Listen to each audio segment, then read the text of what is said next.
Hello and welcome to today's New Indian show, The Point Blank. And I have a very prolific guest with me, a prolific writer, an eminent guest from Pakistan, Mr. Arif Jamal Saab. Arif Jamal Saab, welcome. A bit of an introduction about him. He has written extensively on Pakistan, on the jihad from Pakistan, on the organizations operating inside Pakistan. He has written a book on Kashmir, his books, The Shadow War, The Untold Jihad of Kashmir, the Call for Transnational Jihad, and the history of Islamic militancy in Pakistan and Punjab are some of very eloquent work and very well researched and well written, well authored books. Arif Saab, welcome and thank you for being with us today. Thank you, Muneeb Rajasab, for having me on your show. And thank you for the excellent introduction. I will start from the jihad and I will start it from Pakistan.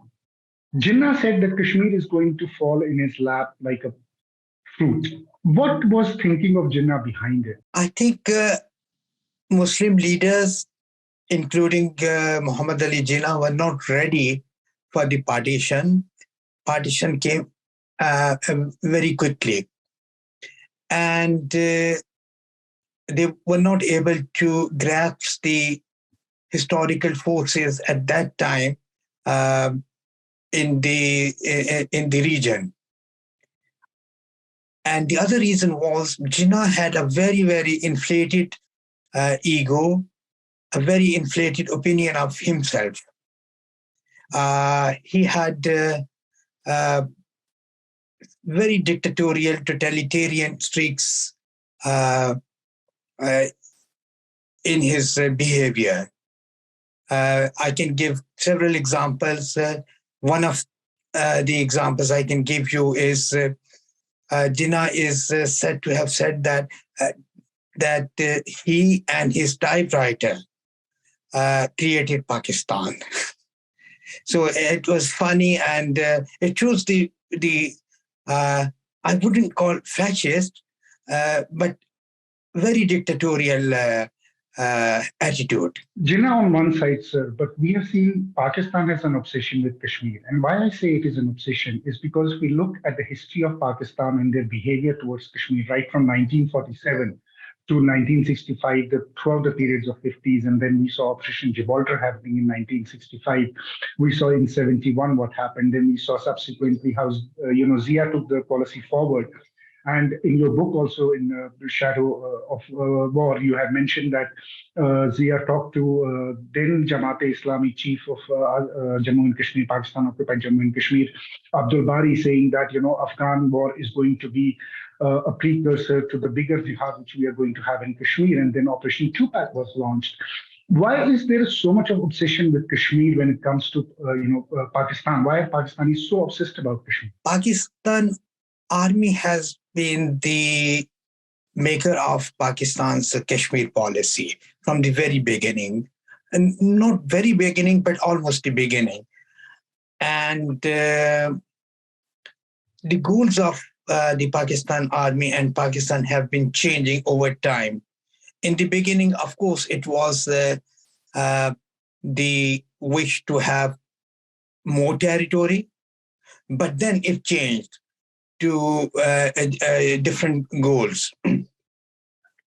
Today, Pakistan military is not as obsessed with Kashmir as it has been over the decades. Today, Pakistani military's obsession is with keeping its business interest alive. And jihad in Kashmir does offer Pakistan Army financial gains. We have seen that the military officers who were involved in jihad in Kashmir became very rich overnight because there was a lot of jihad money coming in and it was not audited, and there was evidence that many of these officers kept their cut from the jihad budget. The 1990s, the obsession was at its peak because Pakistani military thought that Kashmir is only a matter of time that they would conquer Kashmir, but their calculations were did not come true. But Pakistani army on the side, when we talk about, and we look at Major Akbar Khan, which you have also spoken about, who became Major General later, he wrote the doctrine which we call Jihad in Kashmir, right? To bringing it from 1947 till 1965, and then openly supporting terror organizations. You have extensively written about how 100 different organizations were, created by Pakistan in early 90s for jihad in Kashmir. And could you throw some more light on those, how this whole game plan was drawn up and what was the idea and why is it that Pakistani army per se has so much of miscalculation when it comes to Kashmir? Every time they miscalculated, the reasons were different. For example, 1965,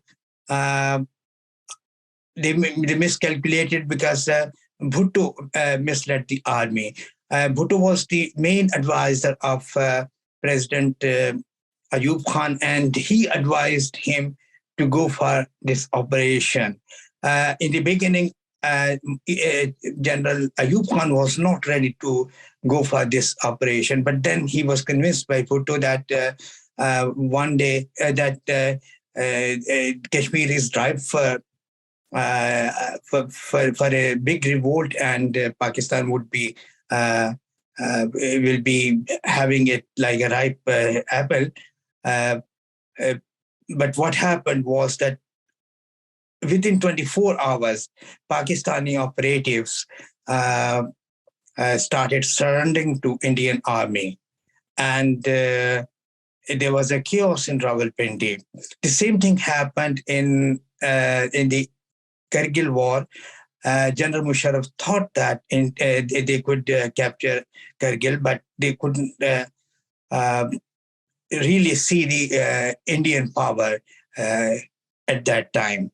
And Pakistan lost it. I think it was a very, very humiliating defeat for Pakistan when the generals had to ask Prime Minister Nawaz Sharif to go to America and ask President Jimmy Carter to intervene in favor of Pakistan, which he refused. And Pakistan has not accepted the responsibility for that, and Pakistan has not even owned the hundreds of Pakistani soldiers who died. I remember Prime Minister of India at that time was, I think, Vajpayee, who said that these people fought very bravely for their country, and their country does not even own them. I think that was a very, very humiliating remark for Pakistan. Kargil War was not a jihad. It was an attack by Pakistan army. There was not even one single mujahid, civilian mujahid, who was involved in that operation. So, and that was actually the result of Pakistan Army's frustration, how the jihad had evaporated in the last 10 years. Because after 1989, the GHQ in Pakistan was very convinced that victory is just around the corner. And their miscalculation led to a great frustration, and that led to Kargil War. And Pakistan again lost. Because if I remember correctly, the original plan was actually given to Benazir Bhutto in 1989 or 1990, and she shelved it and said that, this is not the plan she wants to pursue. But General Musharraf somehow convinced Nawaz Sharif that this is the plan which should be pursued because they want to internationalize the Kashmir issue. Also, there was a backlash within Pakistan when the soldiers of Pakistani army were not recognized as those who had died in the war. They didn't want to take the official recognition for them. You have mentioned that in your book as well. So, if you could throw some light on what happened in Khyber Pakhtunkhwa. Actually, the plan to have such a revolt in Kashmir has always been on the table. And different generals have been trying to sell the idea to different military and civilian rulers in Pakistan. And usually they were not successful. Yes, there was a plan. There were actually more than one plan by the generals to convince Benazir Bhutto and Nawaz Sharif, but they couldn't do that. When it's important to know that normally in Pakistan, the military viewpoint is that Nawaz Sharif permitted the generals to have the Kargil operation, and that is not true. The truth is that the Kargil operation was restricted to only about 10 generals of the Pakistan Army, the chief of the Pakistani Navy and the chief of the Pakistani Air Force were not even taken into confidence about the operation. If the army couldn't take the naval chief and air force chief into confidence, how could they see? How could they take the civilian prime minister into confidence? The briefing Musharraf gave to Nawaz Sharif was about something else. It was not about Kargil operation.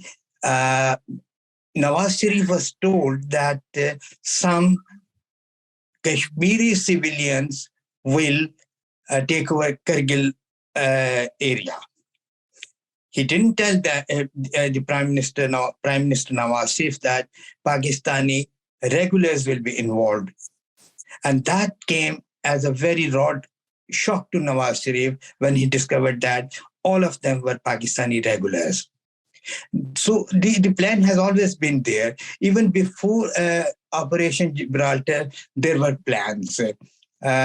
In those plans, they were talking about taking over some part of Kashmir and internationalize the conflict. Again, under Zia, there were plans, but they all failed. I have spoken to a lot of separatist leaders in Kashmir lately, who in late 2020, 10 to 20 onwards, would question the sincerity of Pakistan's plans in Kashmir. And this also you have mentioned in your book about the Ganga hijacking, where Hashim Qureshi and others for a month were treated like heroes in Lahore in Pakistan, but then eventually they were locked up. And there have been instances where people from this part of Kashmir have moved to Pakistan to garner real support, but at the end of the day, the Pakistanis locked them up. So, how do you see that suspicion of Pakistan towards Kashmiris itself, not trusting them completely? I think in the 90s, yes, the Kashmiri Muslims, majority, if not the majority, a big part of Kashmiri Muslims from the valley were inclined to support Pakistani position. But that, I think, started dying down in the mid-90s. Ganga incident was planned by the three Kashmiris, but Pakistan used that. I don't have any evidence of Pakistan planning that hijacking. But when the hijacking had taken place, then Pakistan did try to cash on it. And you remember, you see, when Ganga was landed in Lahore, Prime Minister, not Prime Minister, then he was just a leader, Bhutto. Bhutto led a big rally with those Kashmiri hijackers, and Lahore was resounding with the slogans like "Crush India," and Bhutto became, Bhutto used that incident to become very popular. And one of the reasons he won the elections was that he emerged as the only anti-India leader in Punjab. So Pakistan has been using some of the incidents which took place in Kashmir, like when JKLF killed the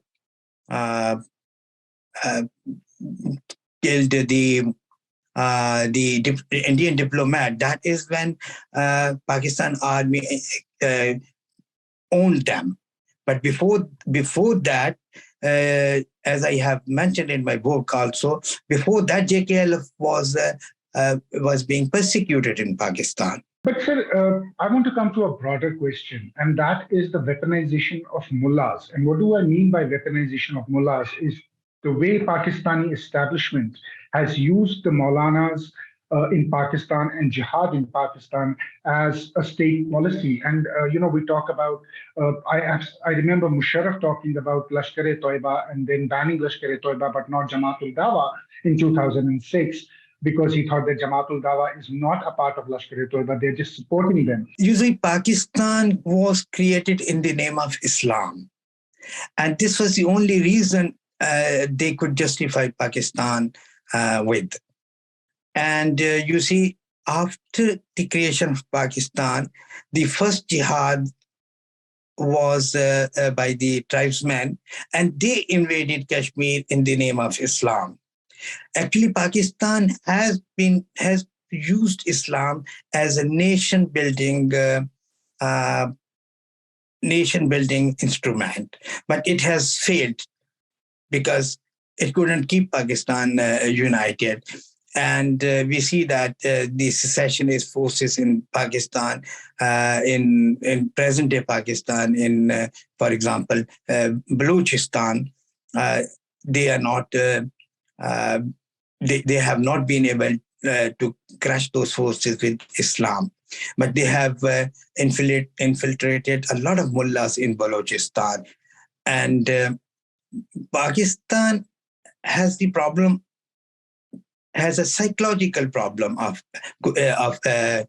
existential psychological problem, and Pakistan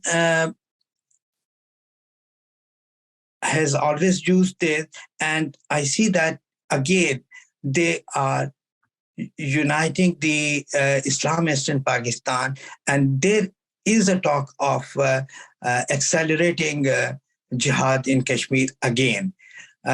These jihadis not only are an instrument of Pakistan's foreign policy, but they are equally an instrument for a political role for the army inside Pakistan. I want to ask you one thing more, Arif Saab, and that is if we look at the way Pakistan army has operated and the way they have used people of so-called Azad Kashmir, for example, let's talk about Sardar Ibrahim Khan or subsequent leaders. Let's talk about JKLF, Plebiscite Front.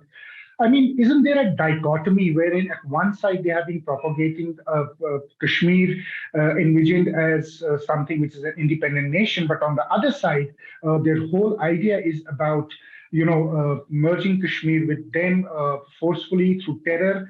But don't the leaders in Azad Kashmir, so-called Azad Kashmir, are able to contemplate that, or are they just playing the game, extended game of ISI in Pakistan? Since what we call Azad Kashmir has been under Pakistani control, and the majority of them are Muslims. Yes, there are a lot of them who would want to stay within Pakistani structure, and there are a very small minority which still believes in independent Kashmir. There isn't a very strong independence movement in Azad Kashmir. Pakistan talks a lot about the demographic changes India might make in Jammu and Kashmir here. But in Muzaffarabad and in Mirpur, Pakistan made demographic changes much earlier. In the 70s itself, they started, pushing a lot of other people into these areas and trying to rehabilitate them into Muzaffarabad and into adjoining areas, into Poonch, into Mirpur. Why is it that the natives of Jammu and Kashmir on the other side have not really spoken about it openly when they are being, their demographics are being changed by the Pakistanis? I think there is some resistance about demographic changes in Kashmir, especially in Gilgit-Baltistan. But the problem is they are not reported by the Pakistani mainstream media. A lot of what has been happening in Pakistani controlled Kashmir and Gilgit and Baltistan it goes unreported. With social media, yes, we see some reporting, but we are not very sure what actually has been going on there. But I know there is some resistance now. I want to ask you something else. If we look at the nomenclature of Lashkar-e-Toiba and the JEM, which are the two main organizations operating out of Pakistan, one is operating out of Mansehra, one is operating out of Balakot. Where do you see the confluence of them when it comes to jihad, whether it is in Afghanistan, the perpetrated jihad they talk about, or is it in Kashmir, or maybe any other part of the country? And how do you see the role of Taliban in all of this conundrum of jihad as well? I think Taliban are not ready to play any role outside Afghanistan until now. Taliban are not international terrorists. It was Al-Qaeda even before. Even in Kashmir, they are not ready. But Pakistani terrorist groups like Lashkar-e-Taiba and others, especially Wahhabi, Deobandi terrorist groups from Pakistan have been aligned with the Taliban and using the Taliban's Afghanistan as sanctuary. But Afghans are not ready to play any mentionable role in Kashmir or any role outside Afghanistan, actually. Do you think that, Jaish-e-Mohammed, Lashkar-e-Toiba, Hizbul Mujahideen, organizations like these are actually working on a similar platform? No, not really. A lot has changed in the last 22 years, and I don't see that Afghanistan will soon become the springboard for international jihad. No, I don't see that happening any soon. And I don't think that Pakistan will be able to relaunch a large-scale jihad even in Kashmir. But yes, there will be terrorist activities in Kashmir, maybe a little more than what is happening now. But I don't see a major jihad happening in Kashmir either. What about the Ghazwa-e-Hind narrative, which Pakistan is spinning not across from the border, but also through the diaspora it has created in different, Western countries, including Europe and UK and US? And how do you see that being complemented by these terror organizations? There's a lot of talk of, Ansar Ghazwa-e-Hind setting up bases in Bangladesh. Who have direct support from Pakistan as well as from deep inside Afghanistan through some organizations. How do you see that emerge? The concept has always been there for more than 14 centuries. And I think the concept will be there, but I don't see that becoming a reality again. It was in the 1990s, but I don't think Ghazwa-e-Hind ideology inspires any significant numbers of Muslims today. Is it because of the failure of ISIS, what happened in Iraq, the Islamic Caliphate, which collapsed in Iraq? Do you think that is a precursor to why the Muslims don't believe in this narrative anymore? Do you think that is one thing which would dishearten them, which would have disheartened this narrative somewhere on the ground? No, I don't think that is the reason. I think the idea has failed, and most people have realized that it has failed. Uh, Pakistan has been the epicenter of jihad, and the concept of modern jihad was exported from Pakistan to the other Muslim countries. Now we see that a lot of other Muslim countries are becoming modern states, Saudi Arabia, United Arab Emirates, and they are not ready to match dollar for dollar for jihad. And the and Pakistan doesn't have those resources. My fear is that the next jihad actually will be in Pakistan itself, because the jihadists Pakistan has raised are still there, and there is no place for them to go except Pakistan and Afghanistan. So my fear is that the next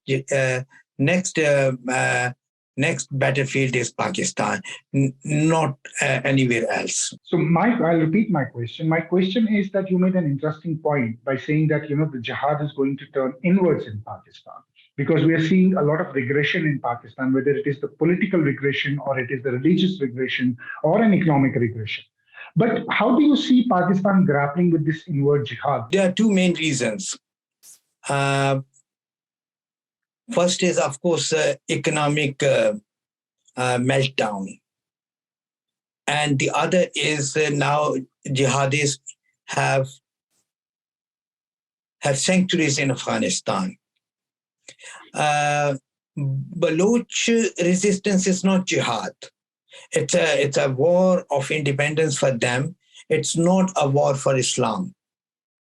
Now, would they succeed or not is a separate question. Pakistan has used to infiltrate jihadists in Balochistan to overcome the nationalist feelings in Balochistan.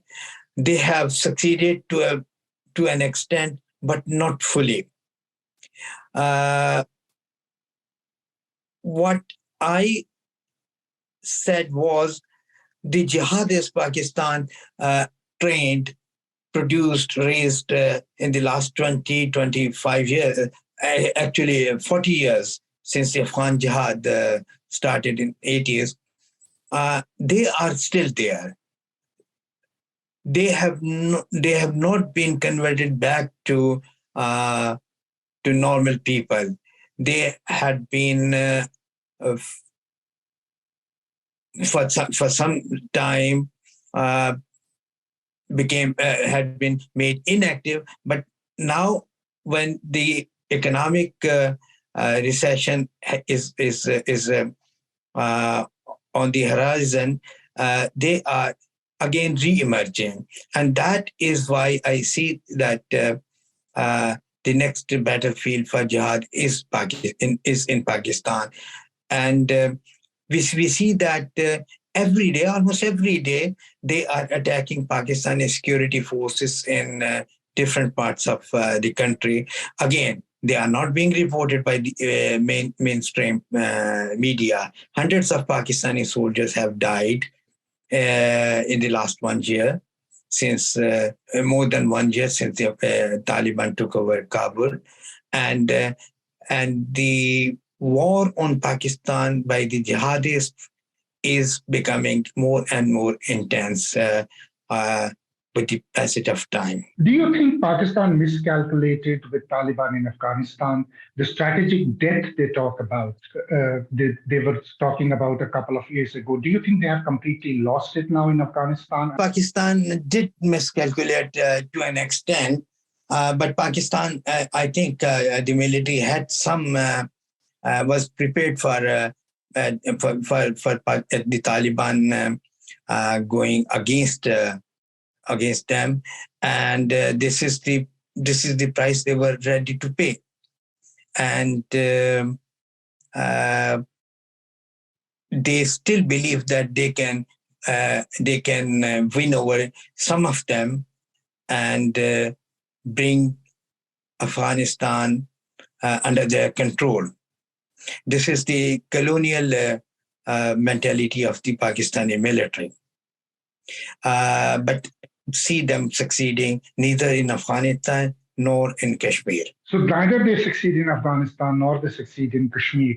Will Pakistanis reinvent themselves? I don't see them seeing the writing on the wall.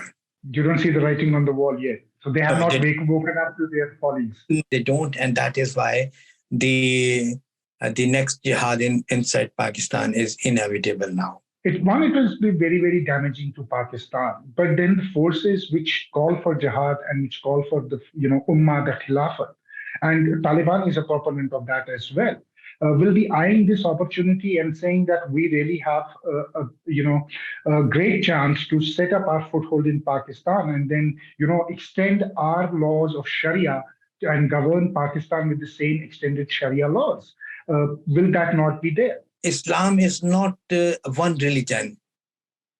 It's a collection of many, many, many, many religions. The big divide is Shia and Sunni, but then there are other divides.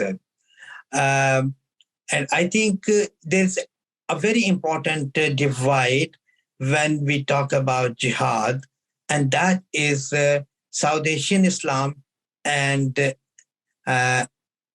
Arab Peninsular Islam. Right. South Asian Islam is ideologically very violent. And that is what has determined the outcome in South Asia. So what is the wideness? What is the difference between the Arabic Islam and the South Asian Islam? If I would like you to elaborate it for our viewers, because they would not understand this. I do, but they would not understand this nuance which you spoke about. If you could just a couple of minutes on this. Like you see, Pakistani ideologues have not Pakistani, South Asian ideologues have been influencing Arab Islamists for a long time. Let me give you a few examples. For example, one of the teachers of Abdul Wahab, who founded the Wahhabi sect, who came from Sindh, which is now part of Pakistan. And then one of the most important ideologue of 1979 movement, which captured Kaaba, was again came from what is now Sindh. This is not just Islam. All religions are divisive. Christianity, all big religions. Hinduism is also a collection of small communities, but I don't think Hinduism is inherently violent. Although the books, Hindu religious books, are basically war histories, war stories, but Hinduism has been a lot less violent in South Asia. So Islam in South Asia had to be violent because it was a colonial religion. It came with the occupiers, and force and violence was one of the tools in the hands of the occupiers, and they couldn't occupy India just with talk of peace. I think it's not correct historically when Muslims claim that they converted Muslims with Sufi talk. No, Sufis were not peaceful people either. Sufi is have the Sufi real Sufi ideologies have been violence based. I would like to thank you for your valuable time tonight, and I hope that we can continue and have another interaction sometime in the foreseeable future as well. Thank you very much. For such fine news breaks and video features from ground on your mobile phones, don't forget to subscribe to our channel, The New Indian, by clicking on the bell icon. Also, follow us on the social media handles on Instagram, Twitter, Facebook and Co.